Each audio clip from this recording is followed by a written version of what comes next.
السلام علیکم، میں ہوں ابراہیم خان افریدی۔ آپ لوگ دیکھ رہے ہیں افریدی کہانی سٹار۔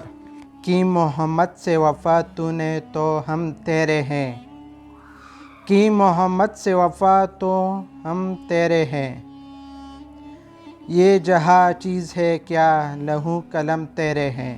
ہارون رشید کا ایک بیٹا تھا جس کی عمر تقریباً 16 سال کی تھی۔ وہ بہت کثرت سے زاہدوں اور بزرگوں کے مجلس میں رہا کرتا تھا اور اکثر قبرستان چلا جاتا۔ وہاں جا کر کہتا کہ تم لوگ ہم سے پہلے دنیا میں تھے، دنیا کے مالک تھے، لیکن اس دنیا نے تمہیں نجات نہ دی حتیٰ کہ تم قبروں میں پہنچ گئے۔ کاش مجھے کس طرح خبر ہوتی کہ تم پر کیا گزر رہی ہے اور تم سے کیا کیا سوال و جواب ہوئے ہیں۔ اور اکثر شعر پڑھا کرتا، مجھے جنازے ہر دن ڈراتے ہیں، مرنے والوں پر رونے والوں کی آوازیں مجھے غمگین رکھتے ہیں۔ ایک دن وہ اپنے باپ بادشاہ کی مجلس میں آیا۔ اس کے پاس وزراء امراء سب جمع تھے اور لڑکے کی بدن پر ایک کپڑا معمولی اور سر پر ایک لنگی باندھی ہوئی تھی۔ اراکین سلطان آپس میں کہنے لگے کہ اس پاگل لڑکے کی حرکتوں نے امیر المؤمنین کو بھی دوسرے بادشاہوں کی نگاہ میں ذلیل کر دیا۔ اگر امیر المؤمنین اس کو تنبیہ کرے تو شاید یہ اپنے اس حالت سے باز آ جائے۔ امیر المؤمنین نے یہ بات سن کر اس سے کہا کہ بیٹا تو نے مجھے لوگوں کی نگاہ میں ذلیل کر رکھا ہے۔ اس نے یہ بات سن کر باپ کو تو کوئی جواب نہیں دیا، لیکن ایک پرندہ بیٹا تھا، اس کو کہا کہ اس ذات کا واسطہ جس نے تجھے پیدا کیا تو میرے ہاتھ پر آ کر بیٹھ جا۔ وہ پرندہ وہاں سے اڑ کر اس کے ہاتھ پر آ کر بیٹھ گیا، پھر کہا اب اپنی جگہ چلا جا۔ وہ ہاتھ پر سے اڑ کر اپنی جگہ چلا گیا۔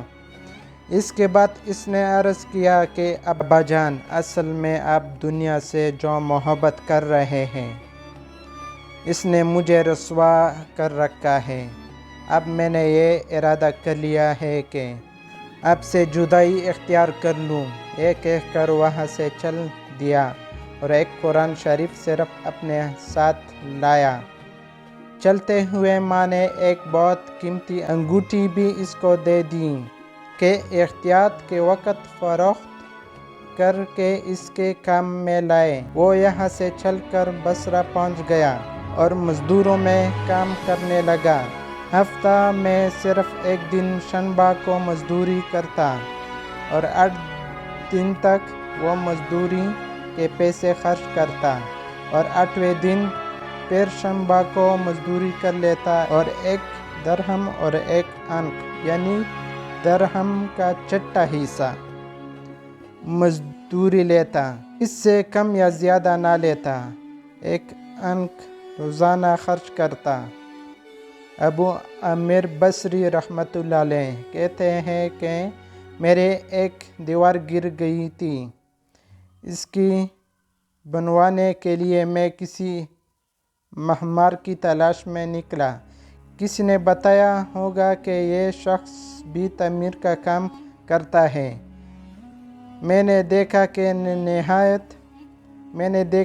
نہایت خوبصورت لڑکا بیٹا ہے، ایک زنبیل پاس رکھی ہے اور قرآن شریف دیکھ کر پڑھ رہا ہے۔ میں نے اس سے پوچھا کہ لڑکے مزدوری کرو گے؟ کہنے لگا کیوں نہیں کریں گے، مزدوری کے لیے تو پیدا ہوئے ہیں۔ اب بتائیے کیا خدمت مجھ سے لینے ہے؟ میں نے کہا گاری مٹی تعمیر کا کام لینا ہے۔ اس نے کہا کہ 1 درہم اور 1 دینار مزدوری ہوگی اور نماز کے اوقات میں کام نہیں کروں گا، مجھے نماز کے لیے جانا ہوگا۔ میں نے اس کی دونوں شرائطیں منظور کر لی اور اس کو لا کر کام پر لگا دیا۔ مغرب کے وقت جب میں نے دیکھا تو اس نے 10 آدمیوں کی بھاگدار کام کیا۔ میں نے اس کو مزدوری میں 2 درہم دیے۔ اس نے شرط سے زیادہ لینے سے انکار کر دیا اور 1 درہم اور 1 دانک لے کر چلا گیا۔ دوسرے دن میں پھر اس کی تلاش میں نکلا، وہ مجھے کہیں نہ ملا۔ میں نے لوگوں سے تحقیق کیا کہ ایسے صورت کا ایک لڑکا مزدوری کیا کرتا ہے، کسی کو معلوم ہے کہ وہ کہاں ملے گا؟ لوگوں نے بتایا کہ وہ صرف شنبہ ہی کے دن مزدوری کرتا ہے، اس سے پہلے تمہیں کہیں نہیں ملے گا۔ مجھے اس کے کام دیکھ کر ایسے رغبت ہوئی کہ میں نے 8 دن کو اپنی تعمیر بند کر دی اور شنبہ کے دن اس کی تلاش میں نکلا۔ وہ اس طرح بیٹھا قرآن شریف پڑھتا ہوا ملا۔ میں نے سلام کیا اور مزدوری کرنے کو پوچھا۔ اس نے وہی پہلی 2 شرطیں بیان کی، میں نے منظور کر لی۔ وہ میرے ساتھ آ کر کام میں لگ گیا۔ مجھے اس پر حیرت ہو رہی تھی کہ پچھلے شنبہ کو اس نے اکیلے نے 10 آدمیوں کا کام کس طرح کر لیا، اس لیے اس مرتبہ میں نے اس طرح چپ کر کے وہ مجھے نہ دیکھے اس کے کام کرنے کا طریقہ دیکھا تو یہ منظر دیکھا کہ وہ ہاتھ میں گرالی کر دیوار پر ڈالتا ہے اور پتھر اپنے آپ ہی ایک دوسرے کے ساتھ جوڑتے چلتے جاتے ہیں۔ مجھے یقین ہو گیا کہ یہ کوئی اللہ کا ولی ہے اور اللہ کے اولیاء کے کاموں کے غیب سے مدد ہوتی ہے۔ جب شام ہوئی تو میں نے اس کو 3 درہم دینے چاہے، اس نے لینے سے انکار کر دیا کہ میں اتنے درہم کا کیا کروں گا، اور 1 درہم اور 1 دانک لے کر چلا گیا۔ میں نے 1 ہفتہ پھر انتظار کیا اور تیسرے شنبہ کو پھر میں اس کے تلاش میں نکلا، مگر وہ مجھے نہ ملا۔ میں نے لوگوں سے تحقیق کیا۔ ایک شخص نے بتایا کہ وہ 3 دن سے بیمار ہے، فلاں ویران جنگل میں پڑا ہے۔ میں نے ایک شخص کو اجرت دے کر اس کے پر راضی کیا کہ وہ مجھے اس کے جنگل میں پہنچا دیں۔ وہ مجھے ساتھ لے کر اس جنگل میں ویران میں پہنچا تو میں نے دیکھا کہ وہ بے ہوش پڑا ہے، آدھے اینٹ کا ٹکڑا سر کے نیچے رکھا ہوا ہے۔ میں نے اس کو سلام کیا، اس نے جواب نہ دیا۔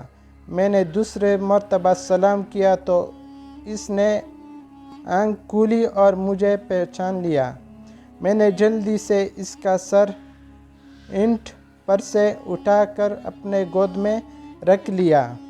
اس نے سر ہٹا لیا اور چند شعر پڑھے، جن میں سے 2 یہ ہیں: میرے دوست دنیا کی نعمتوں سے دھوکے میں نہ پڑ، میرے دوست دنیا کی نعمتوں سے دھوکے میں نہ پڑ، عمر ختم ہوتی جا رہی ہے اور نعمتیں سب ختم ہو جائیں گی۔ جب تو کوئی جنازہ لے کر قبرستان میں جائے تو یہ سوچتا رہا کر کہ تیرے ابھی ایک دن اس طرح جنازہ اٹھایا جائے گا۔ اس کے بعد اس نے مجھ سے کہا کہ ابو عامر، جب میرے روح نکل جائے تو مجھے نہلا کر میرے اس کپڑے میں مجھے کفن دینا۔ میں نے کہا میرے محبوب، اس میں کیا حرج ہے کہ میں تیرے کفن کے لیے نئے کپڑے لے آؤں؟ اس نے جواب دیا کہ نئے کپڑوں کے لیے زندہ لوگ اور زیادہ مستحکم ہے۔ یہ جواب حضرت ابوبکر رضی اللہ تعالیٰ عنہ کا جواب ہے۔ انہوں نے بھی اپنے وصال کے وقت یہی فرمائش کی تھی کہ میرے انہی چادروں میں کفن دے دینا، اور جب ان سے نئے کپڑے کی اجازت چاہی گئی تو انہوں نے یہی جواب دیا تھا۔ لڑکے نے کہا کہ کفن تو پرانا ہو یا نیا، بہرحال بوسیدہ ہو جائے گا۔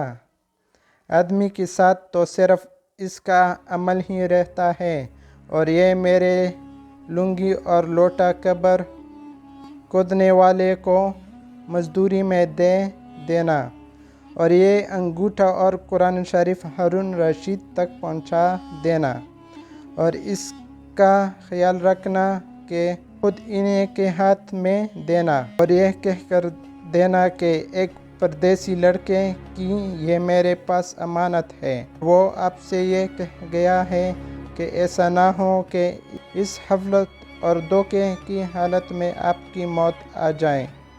یہ کہہ کر اس کی روح نکل گئی۔ اس وقت مجھے معلوم ہوا کہ یہ لڑکا شہزادہ تھا۔ اس کے انتقال کے بعد اس کے وصیت کے موافق میں نے اس کو دفن کر دیا، اور دونوں چیزیں کورکن کو دے دیں، اور قرآن پاک اور انگوٹھے لے کر بغداد پہنچا، اور کثیر شاہی کے قریب گیا تو بادشاہ کی سواری نکل رہی تھی۔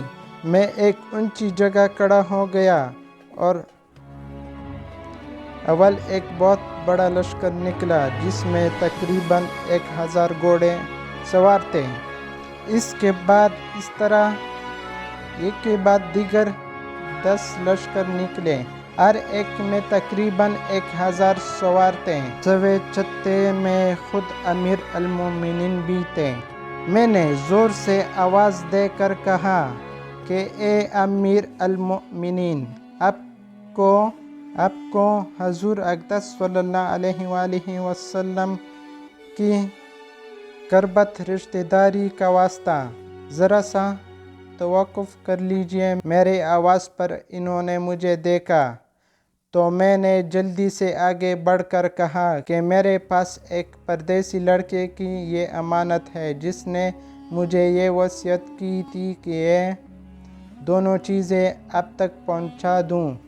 بادشاہ نے ان کو دیکھ کر پہچان لیا، تھوڑی دیر سر جھکایا، ان کے آنکھ سے آنسو جاری ہو گئے، اور ایک دربان سے کہا کہ اس آدمی کو اپنے ساتھ رکھو، جب میں واپس پر بلاؤں تو میرے پاس پہنچا دینا۔ جب وہ باہر سے واپس مکان پر پہنچے تو محل کے پردے گروا کر دربان سے فرمایا، اس شخص کو بلا کر لاؤ، گرچہ وہ میرا غم تازہ ہی کرے گا۔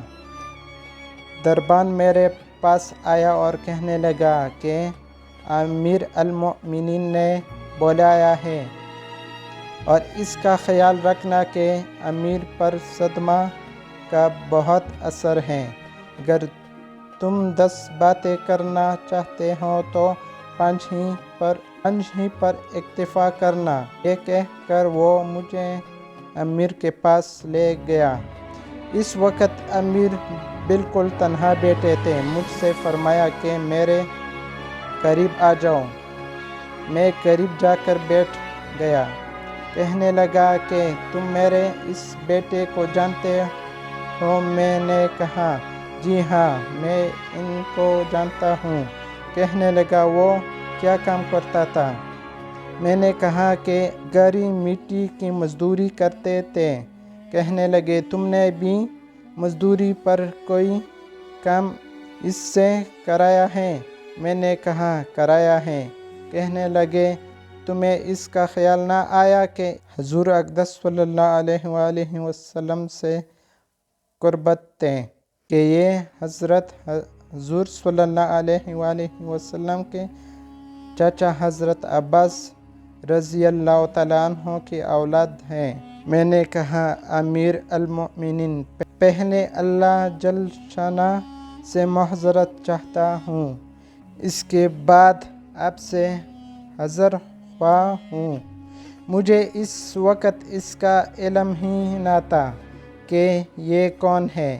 مجھے ان کے انتقال کے وقت ان کی حال معلوم ہوا۔ کہنے لگے کہ تم نے اپنے ہاتھوں سے اس کو غسل دیا؟ میں نے کہا جی ہاں۔ کہنے لگا اپنے ہاتھ لاؤ۔ میرے ہاتھ لے کر اپنے سینے پر رکھ دیا اور چند شعر پڑھے جن کا ترجمہ یہ ہے: اے وہ مسافر جس پر میرا دل پگھل رہا ہے اور میرے آنکھیں اس پر آنسو بہا رہے ہیں۔ اے وہ شخص جس کا مکان قبر دور ہے، لیکن اس کا غم میرے قریب ہے۔ بے شک موت ہر اچھے سے اچھے عیش کو کمتر کر دیتی ہے۔ وہ مسافر ایک چاند کا ٹکڑا تھا، یعنی اس کے چہرے جو خالص چاندی کی ٹہنی پر تھا، یعنی اس کے بدن پر۔ پس چاند کا ٹکڑا بھی قبر میں پہنچ گیا اور چاندی کی ٹہنی بھی قبر میں پہنچ گئی۔ اس کے بعد ہارون رشید نے بصرہ اس کے قبر پر جانے کا ارادہ کیا۔ ابو عامر رحمۃ اللہ علیہ ساتھ تھے۔ اس کی قبر پر پہنچ کر ہارون رشید نے چند شعر پڑھے، جن کا ترجمہ یہ ہے: اے وہ مسافر جو اپنے سفر سے کبھی بھی نہ لوٹے گا، موت نے کم عمر ہی کے زمانے میں اس کو جلدی سے اچک لیا۔ اے میرے آنکھوں کی ٹھنڈک، تو میرے لیے انس اور دل کا چین تھا۔ لمبی راتوں میں بھی اور مختصر راتوں میں بھی تو نے موت کا وہ پیالہ پیا ہے جس کے عنقریب تیرا بوڑھا باپ بوڑھاپے کی حالت میں پیے گا، بلکہ دنیا کے ہر آدمی اس کو پیے گا، وہ جنگل کا رہنے والا ہو یا شہر کے رہنے والا ہو۔ بس سب تعریفیں اس واحد لا شریک لا کے لیے ہیں، جس کے لکھے ہوئے تقدیر کے یہ کرشمے ہیں۔ ابو عامر رحمۃ اللہ علیہ کہتے ہیں کہ اس کے بعد جو رات آئی تو جب میں اپنے وظائف پورے کر کے لیٹا ہی تھا کہ میں نے خواب میں ایک نور کا کعبہ دیکھا، جس کے اوپر ابر کی طرح نور ہی نور پھیل رہا ہے۔ اس نور کے ابر میں سے اس لڑکے نے مجھے آواز دے کر کہا: ابو عامر، تمہیں حق تعالیٰ شانہ جزائے خیر ادا فرمائے۔ تم نے میرے تجہیز و تکفین کی اور میرے وصیت پوری کی۔ میں نے اس سے پوچھا کہ میرے پیارے، تیرا کیا حال گزارا؟ کہنے لگا کہ میں ایسے مولا کی طرف پہنچا ہوں جو بہت کریم ہے اور مجھ سے بہت راضی ہے۔ مجھے اس مالک نے وہ چیزیں عطا کی جو نہ کبھی کسی آنکھ نے دیکھی، نہ کان نے سنی، نہ کسی آدمی کے دل پر ان کا خیال گزرا۔ یہ ایک حدیث پاک کا مضمون ہے۔ حضور اقدس صلی اللہ علیہ وآلہ وسلم ارشاد فرماتے ہیں کہ اللہ جل جلالہ کا پاک ارشاد ہے کہ میں نے اپنے نیک بندوں کے لیے ایسی چیزیں تیار کر رکھی ہیں جو نہ کسی آنکھ نے کبھی دیکھی، نہ کان نے سنی، نہ کسی کے دل پر ان کا خیال گزرا۔ حضرت عبداللہ بن مسعود رضی اللہ تعالیٰ عنہ فرماتے ہیں کہ تورات میں لکھا ہے کہ حق تعالیٰ شانہ نے ان لوگوں کے لیے جن کے ذہن رات کو خوابگاہوں سے دور رہتے ہیں، یعنی تہجد گزاروں کے لیے، وہ چیزیں تیار کر رکھی ہیں جن کو نہ کسی آنکھ نے دیکھا، نہ کان نے سنا، کسی آدمی کے دل پر ان کا خیال گزرا، نہ ان کا کوئی مقرب فرشتہ جانتا ہے، نہ کوئی نبی رسول جانتا ہے۔ اور یہ مضمون قرآن پاک میں بھی ہے۔ کسی شخص کو خبر نہیں جو آنکھوں کی ٹھنڈک کا سامان ایسے لوگوں کے لیے خزانے غیب میں موجود ہے۔ اس کے بعد اس لڑکے نے کہا کہ حق تعالیٰ شانہ نے قسم کھا کر فرمایا ہے کہ جو بھی دنیا سے اس طرح نکل آئے جیسا میں نکل آیا، اس کے لیے یہی اعزاز اور کرم ہے جو میرے لیے ہوئے۔ یہ سارا قصہ مجھے اور طریقہ سے بھی پہنچا ہے۔ اس میں یہ بھی ہے کہ کسی شخص نے ہارون رشید سے اس لڑکے کی متعلق سوال کیا تو انہوں نے بتایا کہ میرے بادشاہ ہونے سے پہلے یہ لڑکا پیدا ہوا تھا۔ بہت اچھی تربیت پائی تھی، قرآن پاک بھی پڑھا تھا اور علوم پڑھے تھے۔ جب میں بادشاہ بن گیا تو یہ مجھے چھوڑ کر چلا گیا تھا۔ میرے دنیا سے اس نے کوئی راحت نہ اٹھائی۔ چلتے وقت میں نے ہی اس کی ماں سے کہا تھا کہ اس کو یہ انگوٹھی دے دیں۔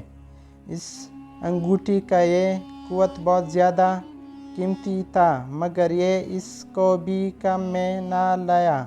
مرتے وقت واپس کر گیا۔ یہ لڑکا اپنے والدہ کا بڑا فرمان بردار تھا۔ کہانی کا مطلب یہ تھا کہ یہ دنیا صرف موت تک ہے، لہٰذا اس دنیا میں ایک مسافر کی طرح زندگی گزارنی چاہیے، کیوں نہ کہ اصل زندگی تو موت کے بعد ہے۔ دین اور دنیا حاصل کرنے کے لیے اپنے ماں باپ اور اللہ تعالیٰ کا فرمان بردار ہونا ضروری ہے، کیوں نہ کہ یہ فرمان برداری آپ کی جنت کی زندگی بہترین کر دے گی۔ شکریہ۔ یہ کہانی میں موبائل سے دیکھا بھی ہوگا، موبائل سے پڑھ رہا تھا، بدن سے پسینہ بھی، آنکھوں پر بھی زور تھا۔ اگر کوئی بیچ میں یا جو لفظ میں غلطی ہوئی ہے تو میں معذرت چاہتا ہوں۔ اب تک کے لیے اتنا ہی۔ خدا حافظ، خدا پامان۔